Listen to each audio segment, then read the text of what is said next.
Welcome to another beautiful episode of Roof Day. I'm sorry for all my Floridian counterparts here in North Georgia. Even right now at about 10:30 a.m.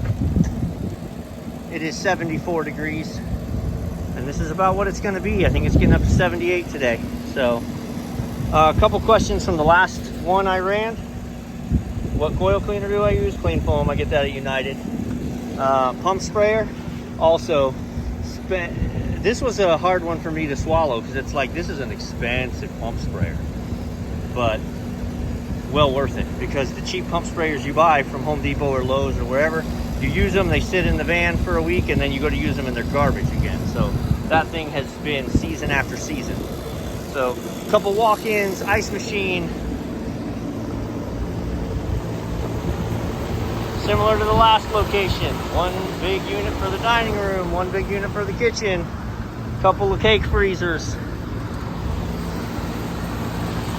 I also use a series of 100-feet pocket hoses. So this is a 100-foot pocket hose, and I've got another one because I can just keep them in a 5-gallon bucket when we're done. I can have the hoses and the jug of clean foam in a bucket, put a lid on it, and then you just don't have to worry about, you've got everything you need in your bucket when it comes to coil cleaning. And if 100 feet isn't enough to get me down and back, I've got another one. But this will reach me. These coils look really clean. They were done in April, chemically. But we also do their exhaust hood cleanings here. And that was done not terribly long ago. And when we clean exhaust hoods, we're already on the roof with the hose. We don't use chemical, but our technician sprays everything off. And that really pays dividends at times like these. Again, I'm going to get on the inside and go from the inside out as well, because that's what we do twice a year. But these things are in good shape. So the owner and the location is going to be in good shape, not having to pay me lots of hours to be here to deal with this, because we do it a few hours at a time through the year, and then we never have to play, holy crap, it's all clogged up. Don't forget the air intake filter. So many people, how many places I go behind that this hasn't been cleaned. They get the filters and they get the coils, and then they don't get the cover that goes into the makeup air. All right, and here we have it. It's only 3 months. 3 months in a week. I change them. We swing by quarterly, throw the filters in. Just literally a drop and go. It's not a service call. We throw the filters in, make sure everything's all right. Or if we have a different call to come out for something else, we coordinate. So I'm going to spray that real quick, just that center that's getting built up. And then we'll put some new filters in.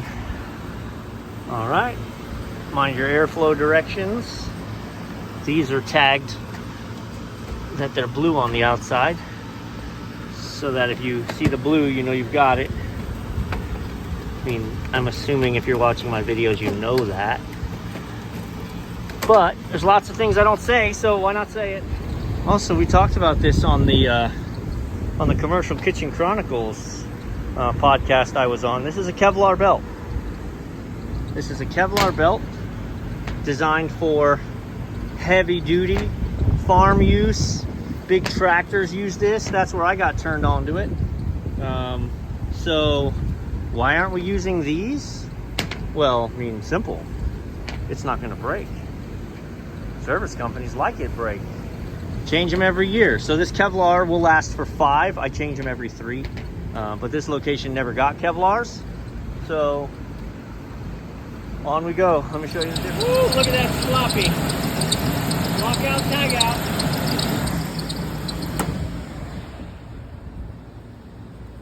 Sloppy, sloppy.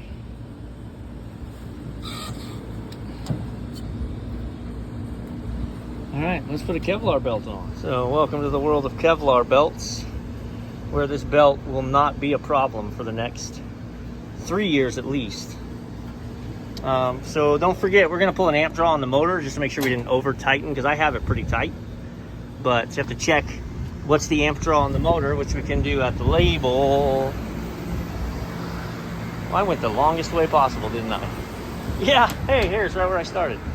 So, indoor motor, single phase, 208, 230, or no, 3-phase, 10.8 or 9. We're running 208, so 10.8 amps. So we'll put the cover on it and check it, make sure we're not overamping. Well, let's look what startup looks like. Nice, man. This Kevlar doesn't slip, it doesn't stretch, it doesn't fray.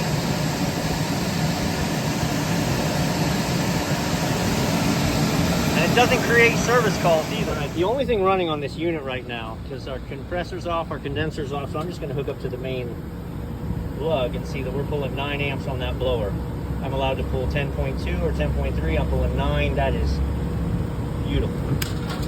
All right, so you have to watch because that clean foam is not micro channel coil safe. So you have to switch to, I use a Venom Pack micro channel coil safe cleaner for these micro channel coils. You can see this coil's bent.